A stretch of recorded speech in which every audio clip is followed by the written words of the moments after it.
Welcome to the new video. Today I'm going to show you how I paint this US Airborne miniature in their iconic M1943 uniform. So let's enjoy the video. For the base coat of the uniform I'm started with the US Olive Drab. It's the perfect foundation for the authentic military look. This video is about 15 minutes long because I really wanted to take my time and show you every single step of the process, from the first brush stroke to the final tuft of grass.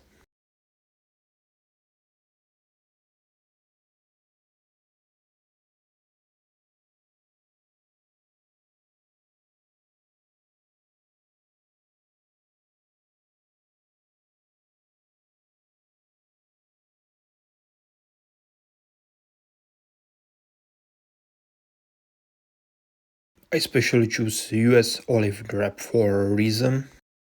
Most people tend to go straight for tan or khaki color for airborne uniform, but I wanted something different. I choose this shade because it provides a much more muted military accuracy base that look battle-hardened right from the start.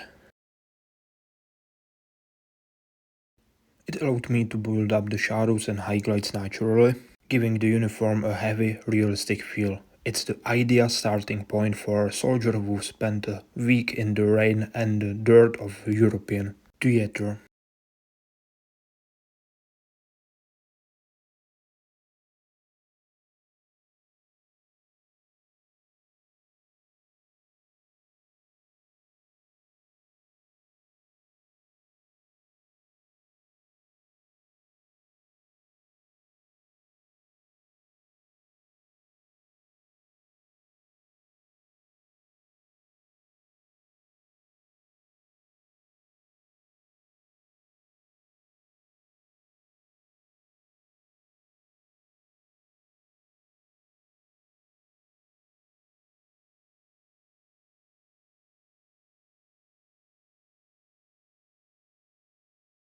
Now that the uniform base is set, it's time to move on the web, gear and equipment. For the pouches, the backpack, the shovel hand and the canteen cover, I'm using German BG World War II.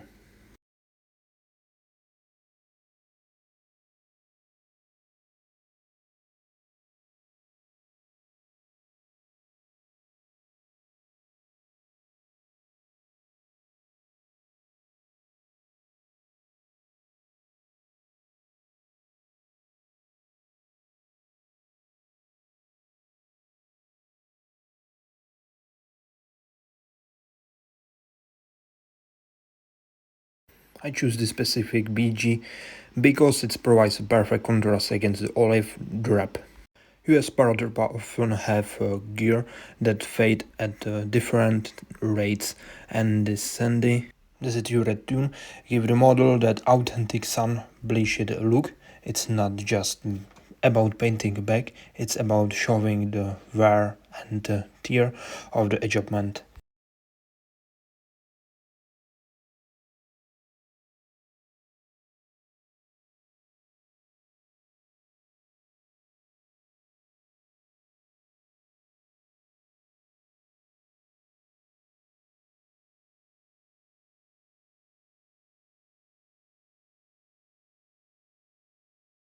Moving on to the most expressive part of the model, the face and hands. For the skin tone, I decided to use Barbarian flesh. I prefer the shade for frontline soldiers because it's a rouge, slightly wetter undertone that fit the weathered hem perfectly.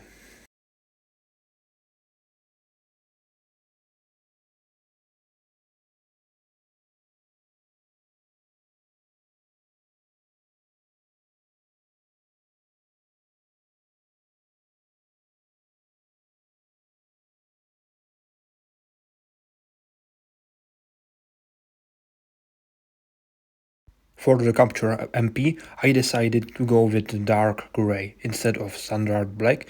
In 28mm pure black can often hide scalp details, but this dark grey allowed the line of the weapon to stay visible and ready for the next step.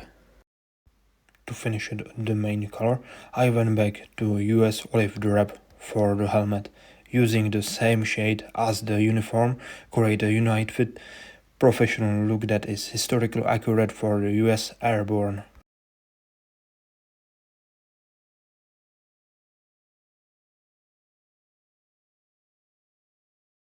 One of my favorite small detail on this model is the chin strap. For this I use red leather. I might seem like a thin area, but adding the special tone bring us more neat pop of color to the helmet area, which is otherwise dominated by the olive drab. To really make this part stand out, I focus on the helmet details. For the first aid kit, strapped to the front and a bit of a dried grass camouflage, I use German BG World War II. This kit is signature piece of US Airborne gear and it's detailed you can't afford to miss.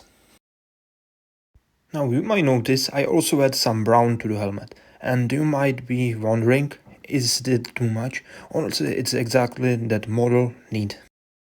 Real paratrooper often use brown paint or even actual matte to break up the green shape of their helmet. And I also use this mix on the boots.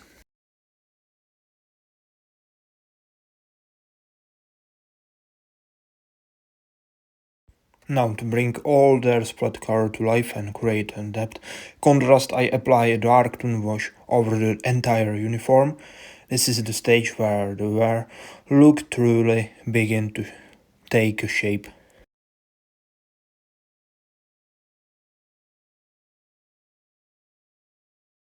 Now that the wash is settled into the recess, the model look a bit dark. To bring the volume back, I'm going in with the second layer of US Olive Drab. I'm focusing only on the recesses areas of the uniform, the tops of the folds, the knees and the shoulders, leaving the dark shadow in the depth cracks. In a detailed 15 minutes breakdown, it's important to show how thin your paint should be here. I'm using slightly thinned down mix to glaze the color back on. This ensures a smooth transition between the dark shadows and the origin green. We aren't erasing the washes, we are just making the soldiers stand out from the shadows.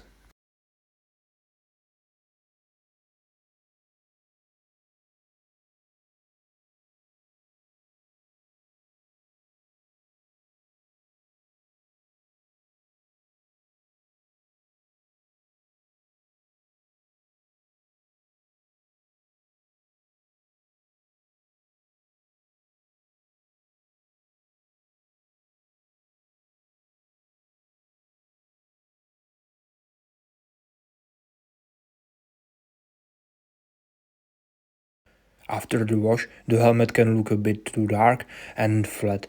To bring back the iconic silhouette, I'm applying a careful layer of US Olive Drab to the crown and the upper curves. I'm avoiding the depth recesses and the areas where we place the camouflage grass, letting the shadows do their work.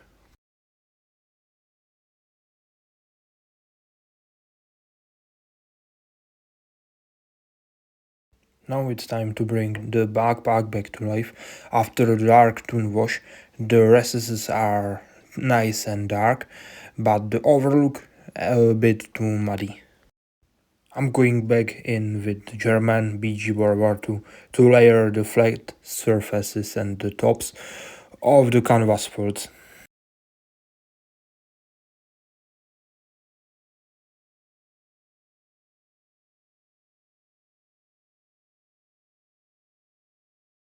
Watch how the backpack starts to pop by leaving the dark wash only in the deepest seams and highlights the rest of the beige.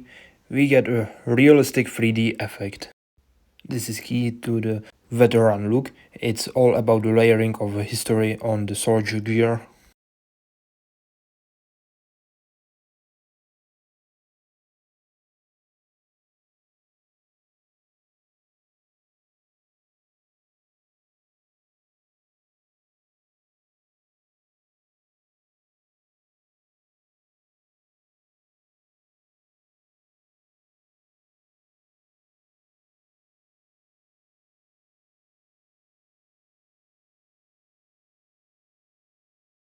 Now for the MP, instead of leaving it flat black, I'm using dark grey for the layering.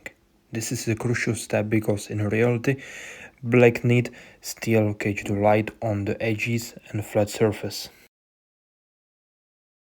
To finish off the helmet, I'm adding the final highlights to the dry brush camouflage. I mix a bit of sky grey into the German BG World War II. Now let's bring some life and some feature to the face after the wash. I'm starting the layering with the Barbarian flesh from the army painter. I'm focusing on the cheeks bones and the chin, leaving the shadows and depth lines of the grimace that gives the face that's the first of the volume.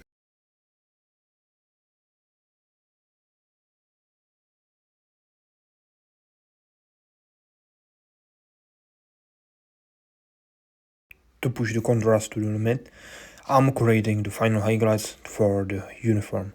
I've mixed some sky grey into my US olive drab. This creation is a desatured, pure green that perfectly mimic sun-bleaching cartoon. It's the secret to getting the truly wearly and weathered look on the fabric.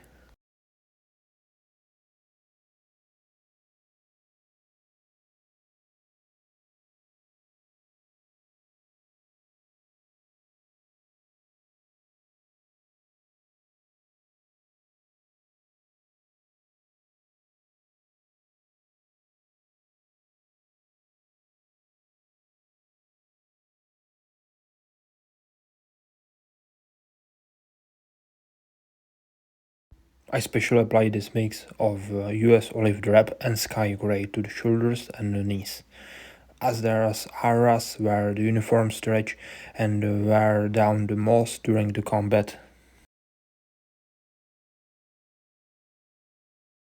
To finish the weapon, I use gunmetal to highlight only the sharpest edges of the MP, simulate the realistic metal where the finish has rubber off contrast use.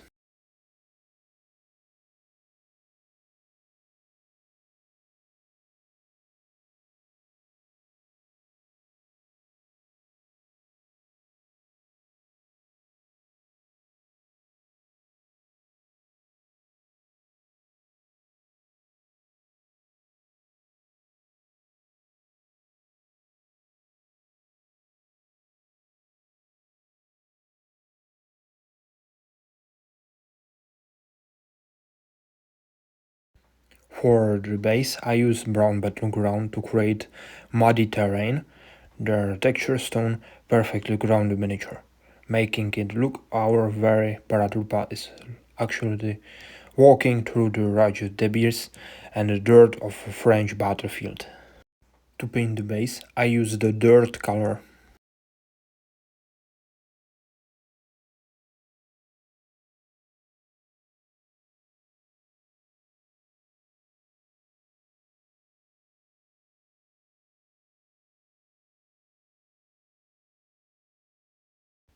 To bring the French countryside to life, I add some green tuft to the base, securing them with super glue. This adds a essential splash of organic color and texture, making it look like our paratrooper is moving through the overgrown field of Normandy. Thanks for watching my video. I hope this deep dive into their painting style was helpful for your own project. If you enjoyed the process, don't forget to hit that like button and leave comment below. I love to hear your true seeing what you work on. And most important, make sure to subscribe so you don't miss any future video as we continue this journey together. We are so close to 200 subscribers and every single one of you count. Thanks for support and I'll see you in the next video. Goodbye.